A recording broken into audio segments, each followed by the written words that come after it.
প্রত্যেকটা ছেলেকে বলি, দোস্ত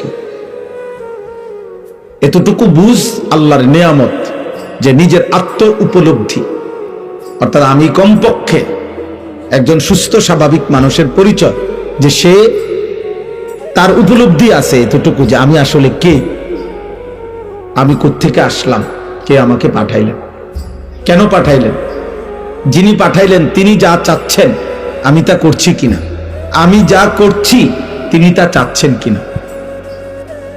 প্রতিনিয়ত মানুষগুলো মরছে, কই যায়, আমিও যাব একদিন সেখানে, সেখানে আমাকে কিছু জিজ্ঞেস করবে কিনা, আমাকে আমার জীবনের এই চলাফেরা, হাসি কান্না, আমার এই রাত দিন সকাল দুপুরের কোনো হিসেব দিতে হবে কিনা।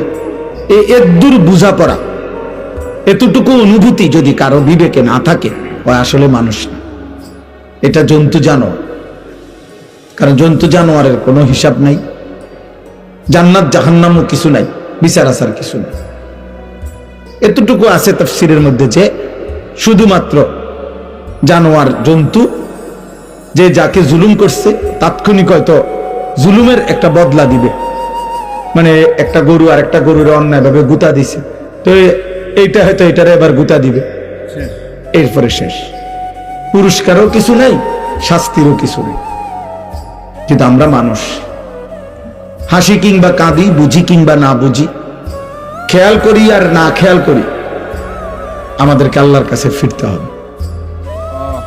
কুল ইয়াতাওয়াফাকুম মালাকুল মাউতিল্লাযী ওয়াক্কিলা বিকুম সুম্মা ইলা রাব্বিকুম তুরজাউন। আল্লাহ তাআলা বলেন, হে নবী আপনি বলে দেন তোমাদের প্রত্যেককে মালাকুল মউত আজরাইল জান কবজ করুন, মৃত্যু তোমাদেরকে গ্রহণ করতেই হবে, তুমি না চাইলো। এই চূড়ান্ত সত্য থেকে তুমি পাশ কাটার কোনো সুরত নাই। সেজদা দিতে দিতে আব্দুল কাদের জিলানিও যদি হও তবুও মরতে হবে, নাফরমানি করতে করতে যদি ফেরাউন নমরুদ হও তবুও মরতে হবে। যেতে তোমাকে হবেই, আল্লাহর কাছে যেতেই হবে, মালাকুল মউত আজরাইলের কাছে জান কবজ হবেই। সুম্মা ইলা রাব্বিকুম তুরজাউন, অতঃপর তোমাদের সকলকে মৃত্যুর মাধ্যমে আল্লাহর কাছেই, তোমাদের রবের কাছেই ফিরতে হবে। তাহলে আল্লাহ তাআলা বলেন, বান্দা বুঝো আর না বুঝো এই চূড়ান্ত সত্য আমি আল্লাহ থেকেই শুনে নাও, এবার তুমি পাত্তা দাও আর না দাও এটা কোনো বিষয় না, বাকি আমি আল্লাহ বললাম, আমি জানিয়ে দিলাম। কুল ইন্নাল মাউতাল্লাযী তাফিররুনা মিনহু ফাইন্নাহু মুলাকীকুম। আল্লাহ বলছে, হে বন্ধু আপনি বলে দেন মৃত্যু থেকে তোমরা যেখানেই পলায়ন করো না কেন, মৃত্যুই তোমাদের সাথে মোলাকাত করবে। সুম্মা তুরাদ্দুনা ইলা আলিমিল গায়বি ওয়াশ শাহাদা, অতঃপর তোমাদের সকলকে মৃত্যুর মাধ্যমে প্রকাশ্য এবং গোপন যাবতীয় বিষয় যিনি পূর্ণ জানেন সেই মহান সত্তা আল্লাহর কাছেই ফেরত নেওয়া হবে। ফায়ুনাব্বিউকুম বিমা কুনতুম তা'মালুন, অতঃপর তিনি তোমাদেরকে তোমাদের সারা জীবনের যাবতীয় কর্মকাণ্ড কি করেছো তিনিই জানাবেন। সহজ বাংলা, সহজ কোরআনের আয়াত, কোনো ব্যাখ্যা বিশ্লেষণের প্রয়োজন নেই, কোনো দল মত আলাদা বিচ্ছিন্ন কোনো মতামত বলে এই তরিকার এই মত, এই তরিকার এই মত, না, এটা সাফ সাফ কথা, একদম বাংলা কথা এটা। আল্লাহ তাআলা বলেন, কুল্লু নাফসিন যায়িকাতুল মাউত, প্রত্যেককেই মৃত্যুর স্বাদ গ্রহণ করতে হবে। আল্লাহ বলেন এতটুকু শেষ না বান্দা, ওয়া ইন্নামা তুওয়াফাউনা উজুরাকুম ইয়াউমাল কিয়ামাহ, তোমাদের প্রত্যেকেই তোমাদের দুনিয়ার যাবতীয় কর্মকাণ্ডের প্রাপ্য কিয়ামতের দিন নিতে হবে, নিতে হবে।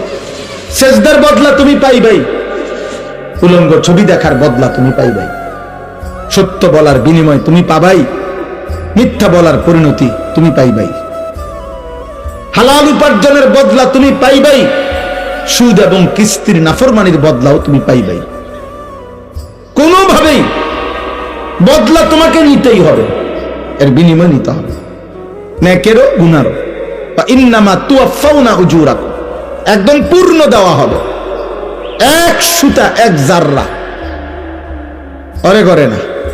বাজারের শেষ বাজারে দোকানদারে হয়তো বলে যে আরে 1.5 কেজি 2 কেজি হইব, যান বাদ দেন, 1 কেজি দাম ধরে দিয়ে দেন, আর বেচা শেষ।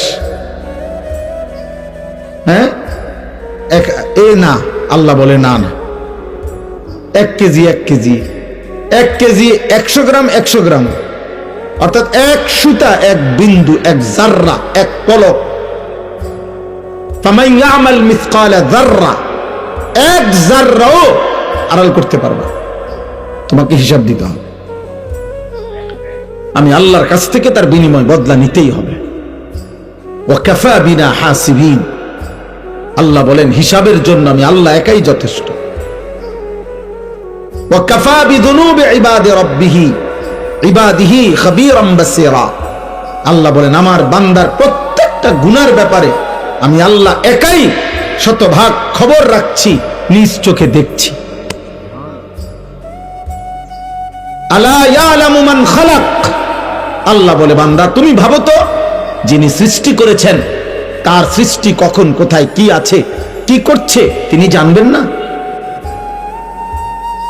তিনি জানবেন না? এভাবে কত আয়াত শুনবেন, কত আয়াত।